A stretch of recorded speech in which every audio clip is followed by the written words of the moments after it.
You know what is one of the most commonly misunderstood health issues today? IBS? No, not what I was thinking, but yeah, it's up there. Oh, you got diarrhea one day and can't shit the next? You got IBS. What about PMDD?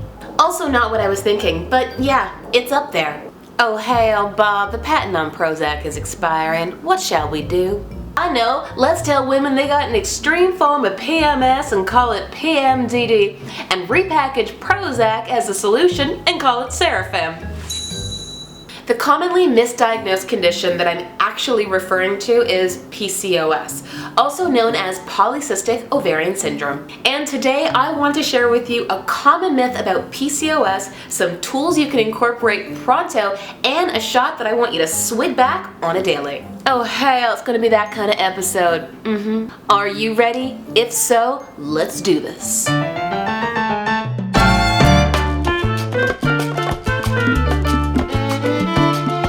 Hey there, it's Melissa Ramos, nutritionist with a background in Chinese medicine. I'm also the boss lady of Sexy Food Therapy, helping people feel sexy from the inside out by balancing their hormones and their digestion. Now before we begin, I'd like to give a loving shout out to my sponsors, Natron, the probiotic specialist since 1982, and St. Francis Herb Farm, who are in my opinion, the leaders in herbal wisdom. Okay, so I figure that we might as well start off with the biggest misconception about PCOS. There isn't only one type! Believe it or not, there's actually 5 different types. Type 1 is where women have high androgen levels, so think hormones like testosterone and DHEA. They also have irregular or absent menstruation and a polycystic ovary.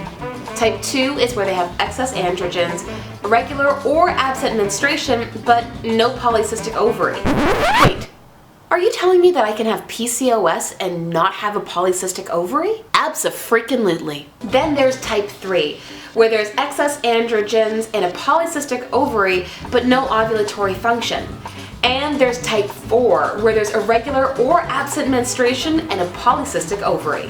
And lastly, there's type 5, which is where we see obesity due to insulin resistance that leads to excess testosterone, subsequently to excess estrogen, facial hair, acne, and irregular cycles. As you can see, it's not exactly cut and dry, and the birth control is not a solution. It simply masks the problem and leaves our gut bacteria in a compromised state.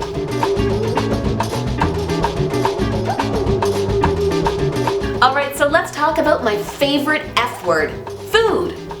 Did you think I was going to say something else? First thing is first, ditch the inflammatory foods like gluten, dairy, and sugar, and try to replace most of your grains with high fiber vegetables like broccoli or even cauliflower that are known to be rich in indole-3 carbinol, a component that is needed to remove the bad estrogens. The second thing is ditch the coffee for at least 30 days. Please don't kill me. Even 1 cup a day taxes the nervous system and can promote inflammation. Plus, with all forms of PCOS, nourishing the adrenal glands where your stress hormones come out of is key. So make sure that you give your body at least 30 days of rest from coffee. But don't worry, I've got a great free little guide coming up at the end of this video that includes my favorite coffee alternative recipe. In the meantime, I want to show you a recipe that I've adapted from Danny Andrews from Ancestral Nutrition, so make sure to go check her out. You're going to start off with 1.5 cups of water into a mason jar. Add in 7 tablespoons of unpasteurized apple cider vinegar.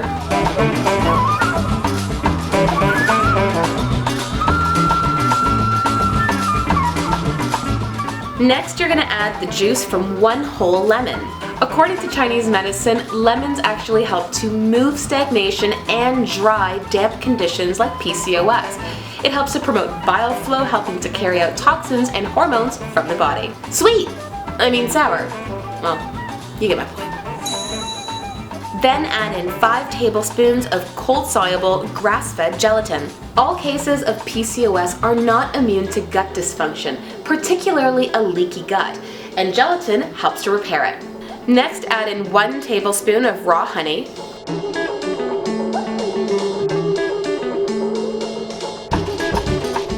Then add in half a teaspoon of turmeric along with some black pepper to increase the bioavailability of the powerful anti-inflammatory property of turmeric's curcumin. Next, I'm going to add in 1 ounce of freshly juiced ginger. This is going to help to bring blood and circulation to the reproductive area, which is really important if you're trying to get pregnant. Plus, ginger is a massive anti-inflammatory. Then add your lid on, shake it up, pour, and shoot her back. In the meantime, if you've been struggling with PCOS, then make sure to download my free PCOS guide by clicking the link at the end of this video. See ya!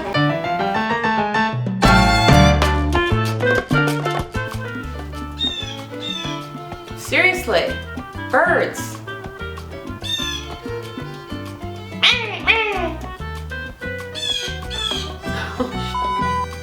Sounds like it's getting mad at me. Come on, miss, make sure you focus. Bat in the cave? Flying girl? Then there's type 4 PCOS, where there's simply irregular or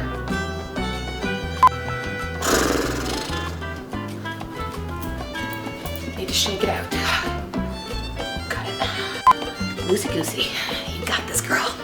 You got this. Then there's type 4 PCOS, where there's irregular or absent menstruation and a polycystic ovary.